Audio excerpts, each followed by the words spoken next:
Praise the lord. శ్రోతలందరికీ యేసుక్రీస్తు నామమున వందనాలు. ఈరోజు సిలువలో యేసుప్రభు పలికిన 5వ మాట ధ్యానించుకుంటుండగా ప్రార్థన చేసుకొని మొదలు పెట్టుకుందాం. దయామేడ యేసునాయన స్తోత్రం ప్రభా. ఇదిగో తండ్రి,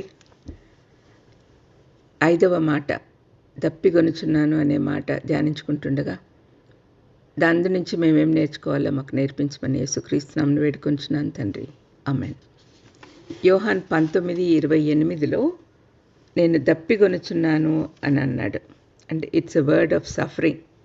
దప్పిగొనుచున్నాను అన్న యేసు మాట ఆయన ఉన్న పరిస్థితిని గుర్తు చేస్తుంది.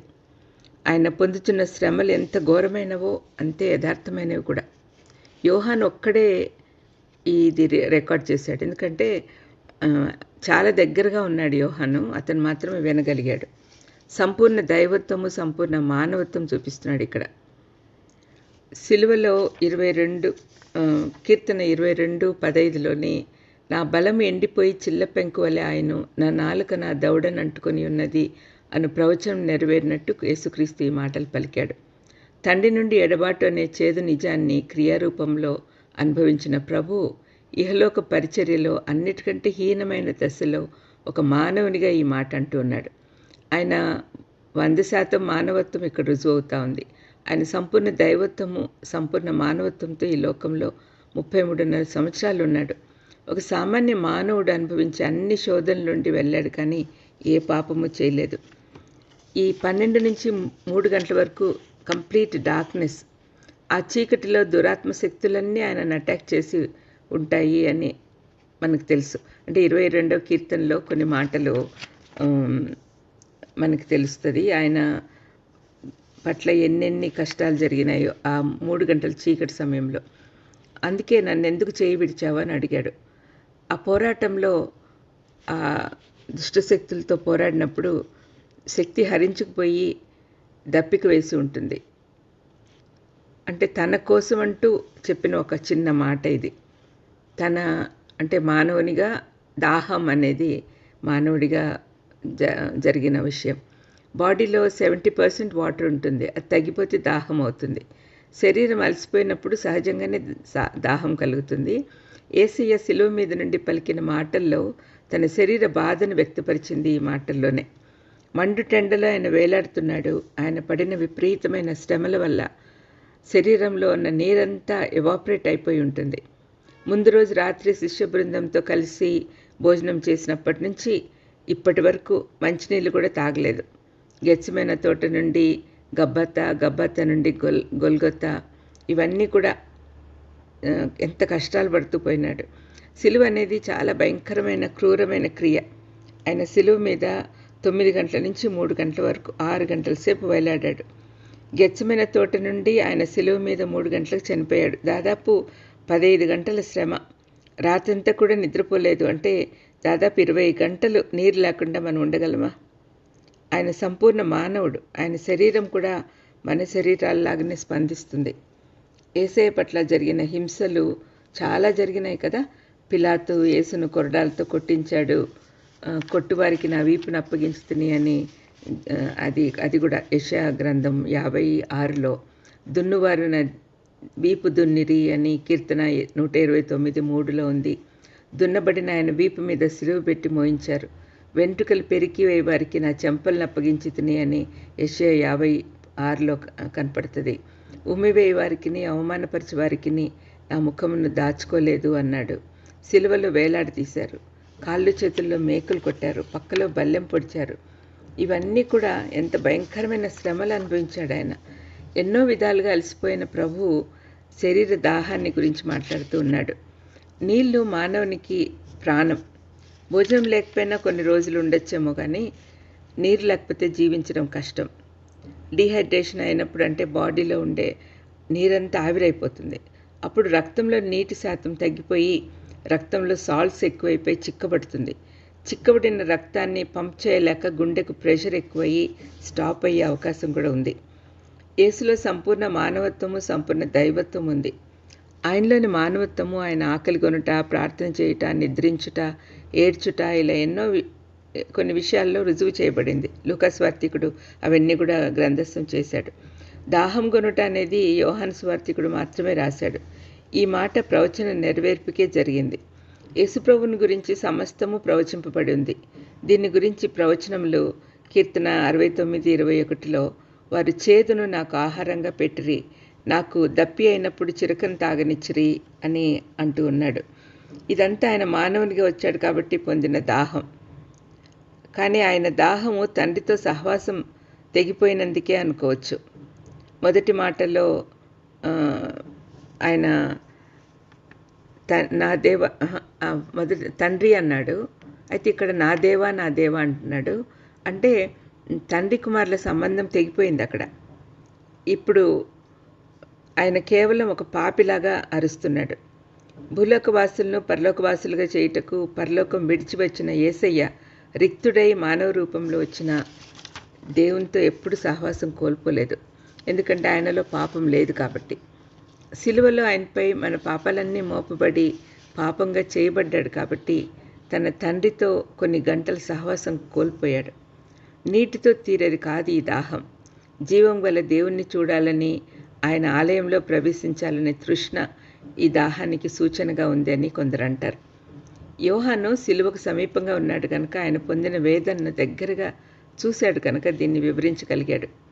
చీకట్లో ఆయనపై తీర్పు, అపవాది ఒకవైపు, తండ్రి తీర్పు కూడా. తండ్రి తీర్పు మానవులు చూడకూడదు కాబట్టి ఆయన చీకటి వచ్చేటట్టు చేశాడు. నోవహు ఓడలో ఉన్నప్పుడు కూడా ఇజ్రాయేలీలు ఆయన ఓడ తలుపు బయట నుంచి మూసేశాడు, తీర్పు మనుషులు చూడకూడదు అని. తర్వాత ఇజ్రాయేల్ కూడా మరణ దూత వెళ్ళేటప్పుడు తలుపులు వేసుకున్నారు. సేవ ప్రారంభ దినాల్లో ఆయన 40 దినాలు ఉపవాసం ఉన్నప్పుడు ఆకలి దప్పులు సహించిన వాడు ఈ సమయంలో దాహం సహించలేకపోయాడు. మానవ పాపం ఎంత భయంకరమైందో ఇది రుజువు చేస్తుంది. మొదటి ఆదాము యొక్క అవిధేయతతో లోకంలోకి పాపం వచ్చింది. కడపటి ఆదామైన యేసయ్య ద్వారా పాపము నుండి విడుదల వచ్చింది. సిలువలో వేళ్లాడుతున్నప్పుడు తన చుట్టూ తనను అవహేళన చేస్తూ పాపంలో కొట్టుకుపోతున్న వారిని చూసి ఆయన దప్పిక ఎక్కువైంది.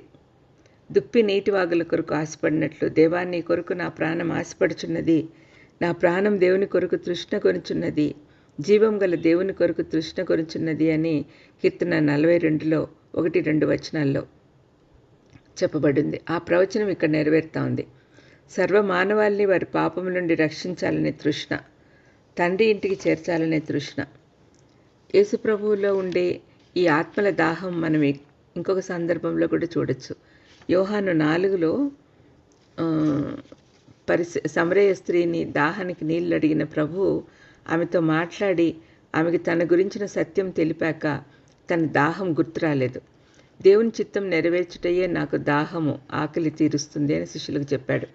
ఆయన దాహానికి కారణాలు ఒకటేమో లేఖన నెరవేర్పు, ఇంకొకటి మానవుల పాపదాహాన్ని తీర్చుటకు, మానవాళి పాపపు దాహం తీర్చడానికి ఆయన దాహం కొన్నాడు.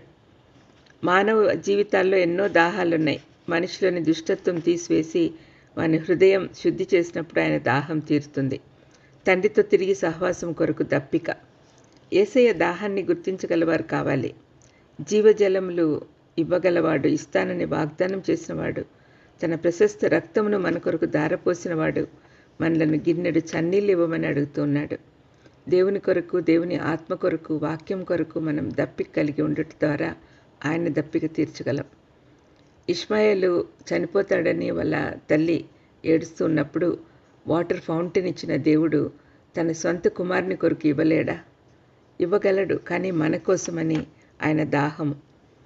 ఎహెజ్కేలు 3:18లో మనల్ని వాచ్మెన్గా నియమించాడు. కాబట్టి మనం ఆత్మల సంపాదన కొరకు మనం ప్రకటించాలి, సువార్త ప్రకటించాలి. సామెతలు 24:11లో నాశనం నందు పడుటకు జోగుచున్న వారిని నువ్వు రక్షింపవా అని మనల్ని దేవుడు అడుగుతున్నాడు. యేసయ్య మన కొరకు పడిన శ్రమలను అర్థం చేసుకొని నశించుచున్న వారికి వివరించాలి. మరి ఆత్మల భారం, సంఖ్యాకాండం 16:46-48 వరకు చూస్తే మోషే అహరోనుతో చెప్పిన మాటలు. ధూపార్తి తీసుకొని ధూపం వేసి ప్రజల కొరకు ప్రాయశ్చిత్తం చేయమని చెప్తూ ఉన్నాడు. ధూపార్తి అంటే ఎడతెగని ప్రార్థన. అతడు చచ్చిన వారికి బతికి ఉన్న వారికి మధ్య నిలబడగా తెగులు ఆగెను అని రాయబడింది. మరి ఇవన్నీ కూడా మనం చూస్తూ ఉంటే దప్పిక ఎందుకు అవుతుందో మనకు అర్థమవుతుంది. యేసుక్రీస్తు మానవత్వం కనపడతా ఉంది ఇక్కడ. మనలాగా ఆయనకు కూడా ఆకలి దాహము ఉన్నాయని తెలుస్తూ ఉంది. ఆయన భరించిన భయంకరమైన అవమానం తెలుస్తూ ఉంది. వేలాది మందికి భోజనం పెట్టి నీటిని ద్రాక్షరసంగా మార్చగలిగిన ఆయన విధేయతతో హింసించబడ్డాడు. శ్రమల ద్వారా పరిపూర్ణుడైనాడు. తన త్యాగం వ్యర్థం కానీయలేదు. మన విమోచన కొరకు ఎంత వెలి చెల్లించాడో మనకు తెలుస్తూ ఉంది. మనం ఆయన దప్పిక తీర్చుట ఎలాగో తెలుసుకొని అలా చేయొచ్చు. అవసరతలో ఉన్న వారిని ఆదుకుంటే ఆయనకి ఇచ్చినట్లే అని తెలుస్తూ ఉంది. మన కొరకు శ్రమపడిన ఆయనకు మనం ఇవ్వగలిగిన కానుకలు ఏంటంటే త్యాగం వ్యర్థం కాకుండానట్లు అందరికీ చెప్పాలి, సువార్త చెప్పాలి. ఆయన లాంటి దాహం కలిగి ఆత్మలను ఆయనకు కానుకగా ఇవ్వాలి. ముందుగా మన ఆత్మీయ స్థితిని బేరీజు వేసుకొని కొరతలేమైనా ఉంటే సరిచేసుకోవాలి. ఇప్పుడు ఆయన దాహం గురించి మనం ఆలోచిస్తే యేసయ్యకు శారీరక దాహమే కాకుండా తండ్రి సన్నిధి కొరకు దప్పిక దాహం కూడా ఉంది. ఆయన ఆత్మల కొరకు దాహం. యోహాను 4లో ఆకలితో స్టార్ట్ చేసి దాహంతో ముగించాడు. ఆదాము తన నాలుక రుచి కొరకు చేసిన పాప పరిహారార్థము యేసయ్య నాలుక ఎండబెట్టుకున్నాడు. ఇవన్నీ మనం ఆలోచిస్తుంటే చాలా గొప్ప సత్యాలు మనం నేర్చుకోవాలి. ఇహలోక పరిచర్య ఆరంభంలో యేసయ్య 40 రోజులు రాత్రి పగలు నీరు ఆహారం లేకుండా ఉండగలిగాడు. కానీ ఇప్పుడు లోకపాప భారం మోస్తున్నందున ఆ దాహం భరించలేకపోయాడు. ఆయన యొక్క ఆత్మల భారం మనం గుర్తించి మనం కూడా ఆ భారం కలిగి ఉండి అందుకొరకు పనిచేయటం బట్టి ఆయన దాహం తగ్గించగలం. చిన్న ప్రార్థన చేసుకుందాం. దయామేడ, మీకు ఉన్నటువంటి దాహం ఏంటో అర్థం చేసుకొని ఆ విధంగా మేము కూడా కలిగి ఉండాలని మమ్మల్ని దీవించమని యేసుక్రీస్తు నామమున వేడుకొంచున్నాను తండ్రి. ఆమేన్. God bless you.